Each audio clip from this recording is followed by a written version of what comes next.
This film is about an idea. An idea we call the polymorphic concept of data processing system design, which is a complicated name for an idea, we admit. But the idea itself isn't so complicated when you think of it in terms of how people get machines to help solve their problems. Now, if you have a problem to be computed, you take it to a computer. And as your problems get bigger, you need a bigger computer.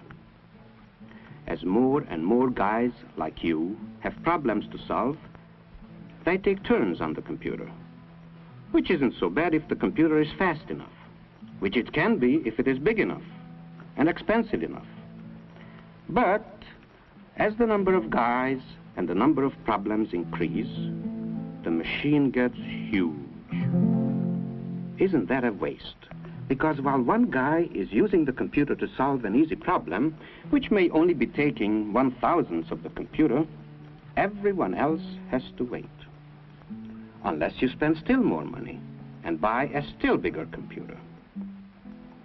But worse, if one piece fails, the whole computer will probably quit, even though most of it is perfectly good, ready, and willing to work. What's wrong here?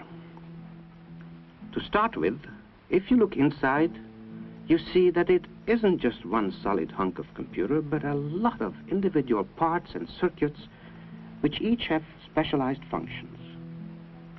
Now it would be nice if someone would divide the huge computer into little parts, unsolder the connections, so that everybody could get a chance to use the parts he needs for his particular problem. Next, you will want to organize things a little.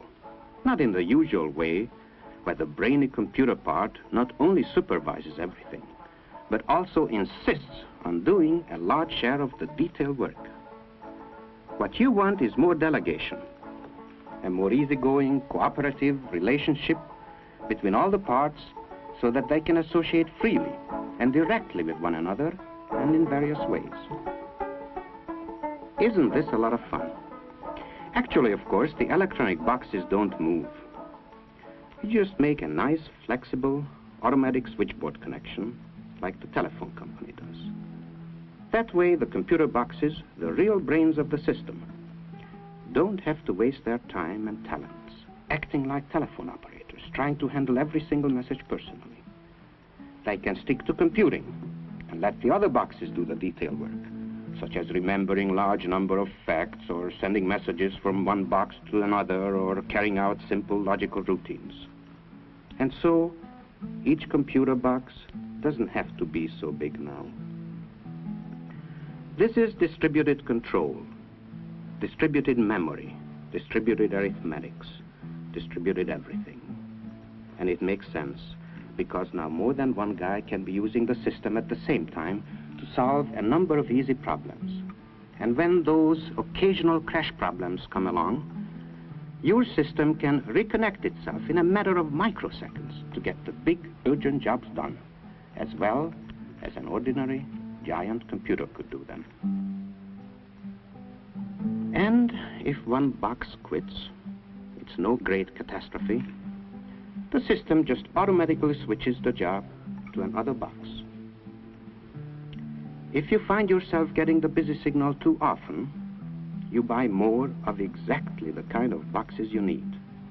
That's like adding on new subscribers as they move in. Or you can add more displays so that more people can see what goes on.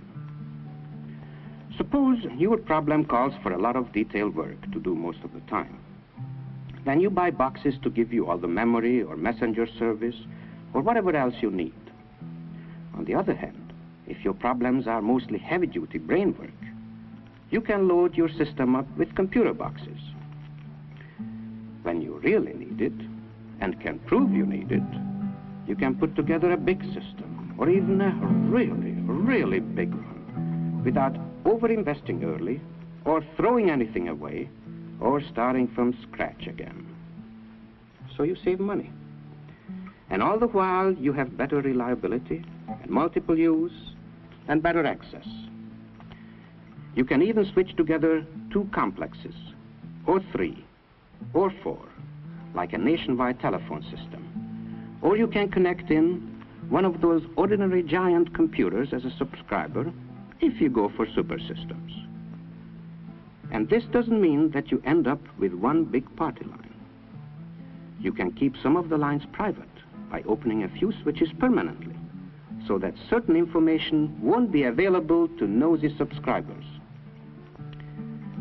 And so now you see that it wasn't just exactly a computer you wanted, but a group of guys with brains and a group of boxes with electronic brains and consoles and displays, all connected together in varying ways and growing together so that the partnership can solve more problems per dollar than each group could solve by itself.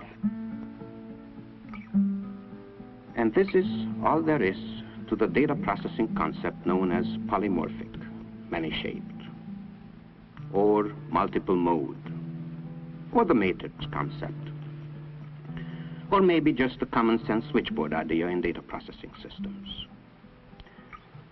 Now it just so happens that Thomson Ramo Wooldridge has been working on the polymorphic idea for several years.